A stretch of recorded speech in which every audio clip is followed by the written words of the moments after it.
ಹಾಗಾಗಿ ನೀನನ್ನು ನೋಡುವಾಗ ಆಶ್ಚರ್ಯ ಕಾಣಿಸುತ್ತಾ ಉಂಟು ನನಗೆ. ಓಹೋ, ಇಂತಹ ಕಾಡಿನಲ್ಲಿ ಇಂತಹ ಪ್ರಭಾಪೂರ್ಣವಾಗಿರುವಂತಹ ಒಬ್ಬ ಹುಡುಗ ಇರುವುದಕ್ಕೆ ಹೇಗೆ ಸಾಧ್ಯ ಎನ್ನುವುದೇ ನಮ್ಮಂತವರಿಗೆ ಆಶ್ಚರ್ಯದ ವಿಚಾರ. ನೀನು ಯಾವ ಯುವರಾಜನಾದ ಅಥವಾ ಯಾವ ಮಹಾರಾಜನಾದ ಇಲ್ಲದೇ ಇದ್ರೆ ನಿನ್ನಲ್ಲಿರುವಂತಹ ವರ್ಚಸ್ಸು, ಮುಖದಲ್ಲಿರುವಂತಹ ಕಾಂತಿ ಇವೆಲ್ಲ ಒಂದು ರಾಜವಂಶದ ಸೂಚನೆಯನ್ನು ಕೊಡ್ತಾವು.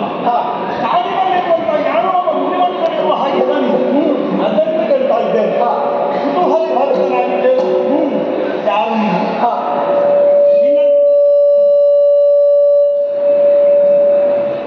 ನಿಮ್ಮ ಗಾಡಿಯಲ್ಲಿ ಇಂಥದ್ದೆಲ್ಲ ಯಾರು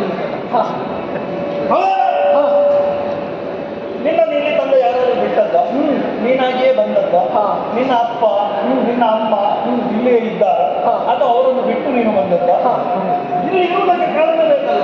ಅದರ ಜೊತೆಗೆ ಇಂತಹ ಘೋರ ಕಾರಣದಲ್ಲಿ ಈಗ ನಮ್ಮಂತವ್ರು ಬರ್ಲಿಕ್ಕೂ ನಾವು ಹೆದರ್ತೇವೆ.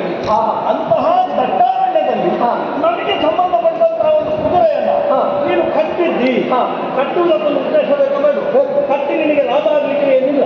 ಆದ್ದರಿಂದ ಯಾಕೆ ಕಟ್ಟಿದ್ದಿ, ನೀನು ಯಾರು, ನಿನ್ನ ಹೆಮ್ಮೆಲೆ ಎಲ್ಲ ಇದನ್ನು ಹೇಳಿ ನೋಡುವ. ಅಯ್ಯೋ, ನೀನು ಕಾಂತಾರ ನೋಡಿದ್ಯಾ? ಕಾಂತಾರ ನೋಡಿದ್ಯಾ? ನಾವು ಕಾಂತಾರದಲ್ಲೇ ಇದ್ದೇವೆ. ಕಾಂತಾರ ಮತ್ತೆ ನಾವು ಒಂದೊಂದು ಕಾಂತಾರಲ್ಲ ಎಷ್ಟು ನೋಡಿದ್ದೇವೆ ನಮಗೆ ಲೆಕ್ಕ ಇದೆ. ಅಯ್ಯ, ಕಾಂತಾರದಲ್ಲಿ ಇಳಿದಿರುವಂತಹ ಈ ಪರಿಸರ ಏನಿದೆ, ಈ ಪರಿಸರದಲ್ಲಿ ಮೊದಲು ಬಂದವರು ನೀನು. ನೀನು ನನ್ನ ಹತ್ರ ಕೇಳುವ ಏನು ಬಂದದ್ದು, ಯಾಕೆ ಬಂದದ್ದು ಅಂತೇಳಿ. ಹೌದು, ನಾವು ಇಲ್ಲೇ ನಿನ್ನಲ್ಲಿ ಕೇಳುವಂತ ಪ್ರಶ್ನೆ ಒಂದೇ, ಕುದುರೆಯನ್ನು ಕಟ್ಟಿದ್ದು ಯಾಕೆ ಅಂತ ಕೇಳಿದ್ಯಲ್ಲ, ಕಟ್ಟಿದರೆ ಏನಾಯ್ತು?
We